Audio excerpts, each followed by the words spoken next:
Assalamualaikum dan selamat pagi semua. Hari ini kita sama-sama belajar dalam topik seterusnya iaitu bab 7, bab udara. Okey.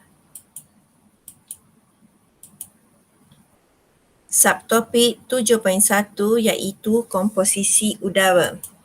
Di mana dalam topik ini pelajar dapat merancang aktiviti dan merekodkan komposisi udara.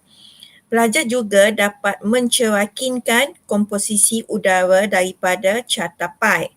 Pelajar dapat mewajarkan kepentingan-kepentingan gas oksigen, karbon dioksida, nitrogen dan gas nadir dalam kehidupan harian. Pelajar dapat menghargai dan mengkagumi kita karbon dan kita oksigen dalam mengekalkan kandungan gas dalam udara. Dan pelajar dapat menyelesaikan masalah apabila terdapat gangguan pada kita oksigen atau kita karbon di bumi. Pelajar boleh rujuk buku teks muka surat 196.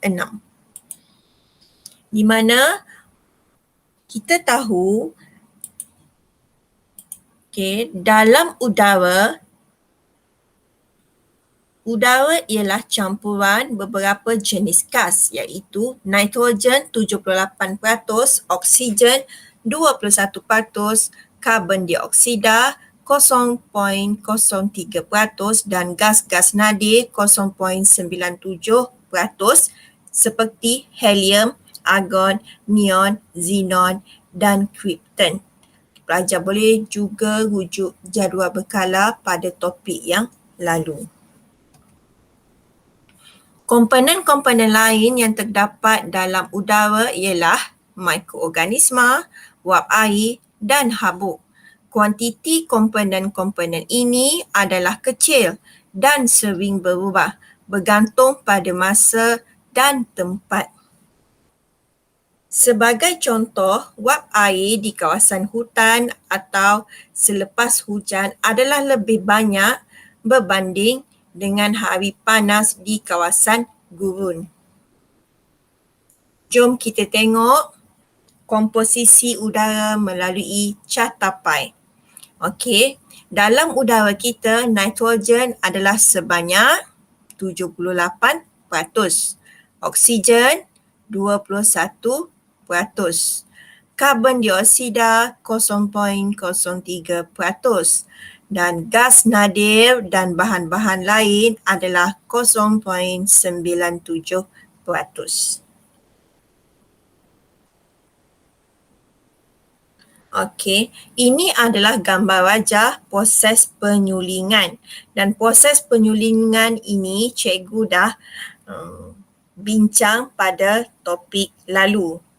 Di mana penyulingan berperingkat merupakan proses mengasingkan campuran kepada pecahan yang berlainan berdasarkan takat didih melalui pendidihan dan kondensasi semula.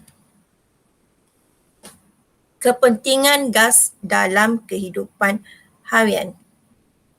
Contoh, kita tengok oksigen diperlukan untuk pernafasan. Pembakaran enjin roket pada altitude tinggi. Proses kimpalan dan pemotongan logam dalam industri. Selain itu, oksigen digunakan dalam penyediaan pelbagai sebatian. Karbon dioksida. Karbon dioksida diperlukan semasa proses fotosintesis. Dan ia juga diperlukan dalam proses pembuatan minuman berkarbonat. Alat pemadam api memerlukan karbon dioksida dan karbon dioksida ini juga diperlukan semasa dalam kitah karbon. Gas nitrogen. Okey, gas nitrogen ini adalah penghasilan asid nitrik dan amonia. Kita nitrogen Nitrogen cecair sebagai ejen penyejuk. Gas nadir. Gas helium digunakan untuk mengisi belon udara dan belon kaji cuaca. Gas neon digunakan dalam lampu. Iklan. Gas argon digunakan untuk mengisi mentol. Kita pergi satu persatu iaitu kita karbon. Kita karbon ialah kita yang mengekalkan kandungan karbon dioksida dalam udara dengan mengambil karbon dioksida dari udara dan mengembalikan semula ke udara secara berterusan. Kita karbon bermula dengan pengambilan gas karbon dioksida oleh tumbuhan hijau melalui proses fotosintesis. Haiwan yang memakan tumbuhan memperoleh unsur-unsur karbon daripadanya. Apabila tumbuhan dan haiwan mati, tumbuhan dan haiwan akan mereput. Pereputan yang dilakukan oleh bakteria dan kulat dalam tanah membebaskan karbon dioksida. Pembakaran bahan api fosil yang mengandungi karbon seperti arang batu dan petroleum juga membebaskan karbon dioksida. Semasa respirasi, kesemua tumbuhan dan haiwan juga membebaskan karbon dioksida. Jadi, proses-proses seperti pereputan, pembakaran dan respirasi diseimbangkan oleh fotosintesis. Jom kita fahamkan macam mana kita karbon dioksida berlaku. Kita tengok anak panah merah menunjukkan membebaskan karbon dioksida. Anak panah biru juga menggunakan karbon dioksida. Dalam carta ini kita tengok ya, proses pereputan akan membebaskan karbon dioksida ke atmosfera. Proses respirasi haiwan juga membebaskan gas karbon dioksida.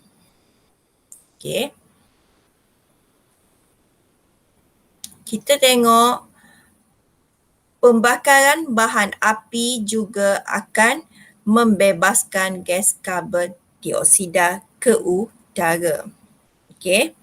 Tumbuhan hijau yang mati ataupun tumbuhan ini dimakan oleh haiwan. Jadi haiwan ini akhirnya mati, tumbuhan mati, akan membebaskan gas karbon dioksida dan akan melalui proses pereputan. Proses ini membebaskan gas karbon dioksida. Proses respirasi oleh tumbuhan juga membebaskan gas karbon dioksida ke udara. Hanya satu proses sahaja iaitu fotosintesis yang membebaskan menggunakan gas karbon dioksida. Jadi di sini kita tengok kita karbon ini menunjukkan banyak anak panah merah iaitu membebaskan gas karbon dioksida. Hanya proses fotosintesis sahaja menggunakan gas oksigen. Kita tengok pula kita oksigen. Apakah dia kita oksigen? Kita oksigen ialah kita yang melibatkan pengambilan oksigen daripada udara dan pengembalian oksigen semula ke udara secara berterusan. Oksigen yang diperlukan untuk proses respirasi, pengawatan, pembakaran dan perebutan diperolehi daripada hasil fotosintesis. Jom kita sama-sama fahamkan kita oksigen, di mana anak panah merah ini menunjukkan menggunakan oksigen. Anak panah biru adalah membebaskan oksigen. Okey, dalam kita oksigen, kita tengok haiwan menggunakan gas oksigen semasa proses respirasi. Okey. Gas oksigen dalam atmosfera juga diperlukan semasa berlaku proses pengawatan. Okey, kawan. Okey, haiwan yang mati ini akan melalui proses perebutan. Perebutan bahan kumuh dan organisma yang mati akan membebaskan gas karbon dioksida. Okey, dalam udara juga, gas oksigen digunakan untuk proses pembakaran. Okey. Dan oksigen juga diperlukan respirasi tumbuhan. Okey. Di mana tumbuhan ini akan menjalankan dua proses. Satu proses fotosintesis, iaitu tumbuhan membuat makanan dan membebaskan gas oksigen. Manakala juga tumbuhan melakukan proses respirasi, pernafasan tumbuhan, di mana ia menggunakan oksigen. Okey. Jadi sekiranya tumbuhan itu mati, pokok mati, berlaku proses perebutan, di mana semasa proses perebutan memerlukan gas oksigen. Okey, jadi terkumpulnya banyak gas oksigen di atmosfera, di udara, akan diseimbangkan oleh proses fotosintesis. Kerana dalam udara sekiranya banyak gas karbon dioksida akan menghasilkan komposisi udara yang tidak sihat. Oleh itu, tumbuhan hijau ini akan membalanskan gas karbon dioksida dalam udara melalui satu hanya proses, iaitu fotosintesis. Sebab tu tumbuhan hijau ini penting dalam proses ini.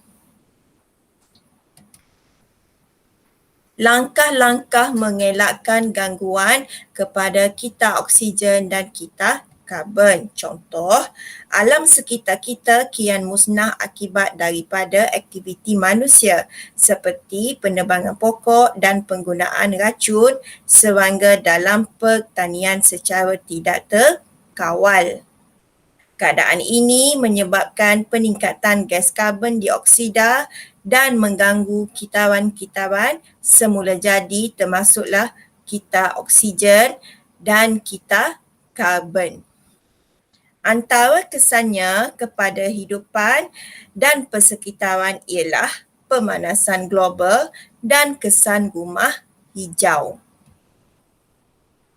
Langkah-langkah mengelakkan gangguan kepada kita oksigen dan kita karbon. Contoh, mencegah pembalakan haram, mengelakkan penggunaan racun serangga yang berleluasa, tidak melakukan pembakaran hutan, mengelakkan pembebasan asap kenderaan yang berlebihan. Okey. So sampai sini tajuk 7.1 iaitu komposisi udara. Okay. Cikgu nak tunjuk lagi satu eksperimen.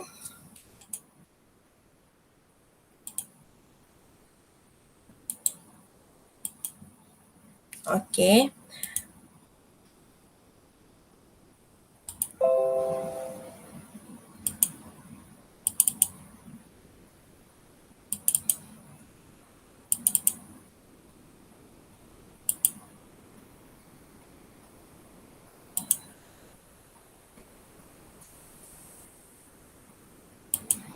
Okey, yang ni kita tengok kan udara. Okey.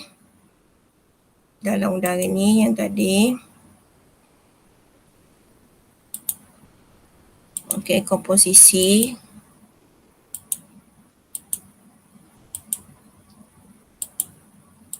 Okey.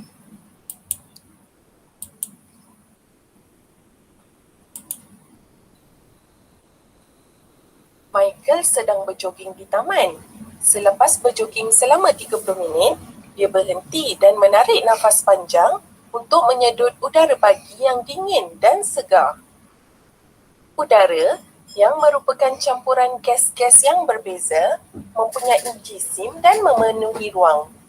Oleh itu, walaupun kita tidak boleh melihat udara di sekeliling, kita boleh merasainya apabila angin bertiup. Gas-gas berbeza yang membentuk udara di sekeliling kita termasuk nitrogen, oksigen, karbon dioksida dan gas-gas nadir. Nitrogen adalah gas yang paling banyak dalam udara di sekeliling kita. Ia membentuk kira-kira 78% daripada udara. Oksigen, yang merupakan gas yang paling penting untuk benda hidup, adalah gas yang kedua paling banyak di dalam udara pada 21%. Gas nadir, termasuk helium, neon, argon dan krypton, membentuk kira-kira 0.97% daripada udara. Gas nadir juga dipanggil gas adi kerana ia tidak bertindak balas dengan sebarang bahan lain dalam keadaan normal. Satu lagi gas penting yang terdapat di udara ialah karbon dioksida yang hanya kira-kira 0.03%.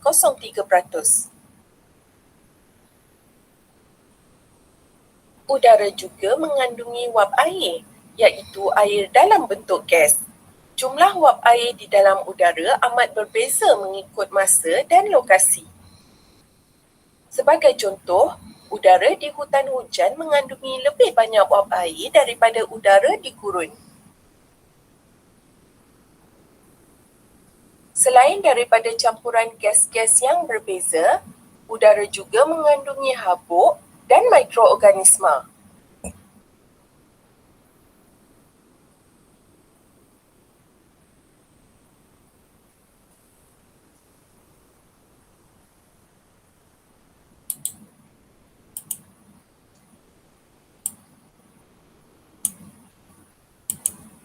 Okey, yang ni adalah cikgu nak tunjuk eksperimen menentukan peratus oksigen dalam udara di dalam makmal. Okey, di mana kita akan telangkupkan balang gas. Balang gas ini kita bahagikan kepada 5 bahagian. Apa maksud 5 bahagian? Kita menganggap bahawa 1/5 daripada komposisi udara adalah terdiri daripada oksigen. Okey, kalau 1/5 maksudnya 20%. Maksudnya oksigen dalam udara secara fakta kita tahu adalah 21%. Okey, jadi kita kena buat senggatan pada bahagian balang gas. Okey, 20, 40, 60, 80, 100. Bermaksud dalam balang gas ini mengandungi oksigen, mengandung komposisi udara adalah 100%, di mana dalam 100% tu 20% adalah terdiri gas karbon dioksida. Jadi kita tahu fakta adalah 21% kan, so lebih kurang 20 hingga 21%. Jadi sebab tu kita akan membuat senggatan 5 bahagian. Okey, dalam makmal. Okey, ini ada okey, gasnya, cara kita tengok ya. Eksperimen dalam makmal.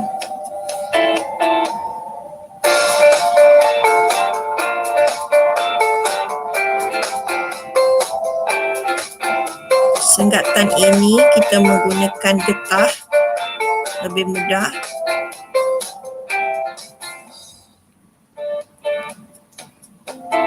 Kita nyalakan lilin.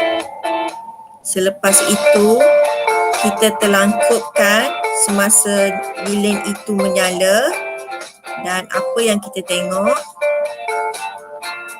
semasa proses pembakaran gas oksigen digunakan. Oleh itu, ruang oksigen yang digunakan adalah kosong. Oleh itu, setelah nyalaan padam, air akan memasuki lubang dan aras air meningkat mengisi ruang udara yang kosong kerana oksigen telah digunakan semasa pembakaran. Okey, tengok cara eksperimen dibuat. Okey. Pembakaran memerlukan gas oksigen sehingga habis nyalaan. Okey, apa yang berlaku? Air akan memasuki ke dalam balang gas ini. Kenaikan aras air adalah 1/5 bahagian. Bermaksud semasa proses pembakaran, oksigen digunakan sebanyak 1/5 bahagian. Okey, jadi ruang udara kosong itu diisi oleh air. Okey, nampak senggatan 1/5.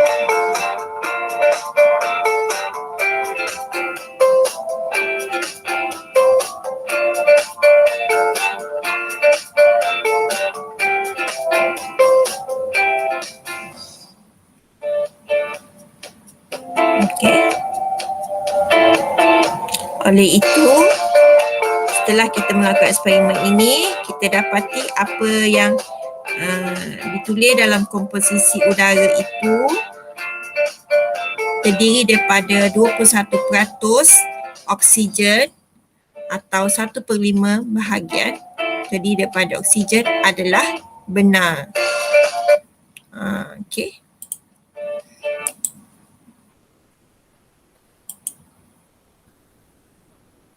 Itu eksperimen alam udara. Okey. Ini membuktikan udara mengandungi habuk. Tengok, kita guna pita telefon. Okey. Bermaksud kita biarkan beberapa hari pita telefon ini ada habuk. Selotip lah. Okey. Okey. Ini membuktikan bahawa udara mengandungi mikroorganisma. Dalam piring petri ini kita letak agar. Okey, agar-agar culture. Okey.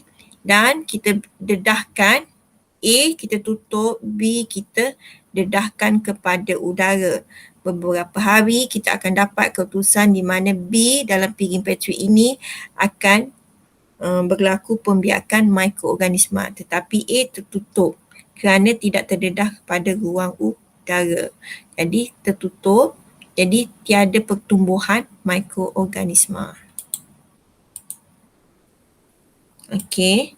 Jadi adakah udara campuran? Ya. Kerana apa?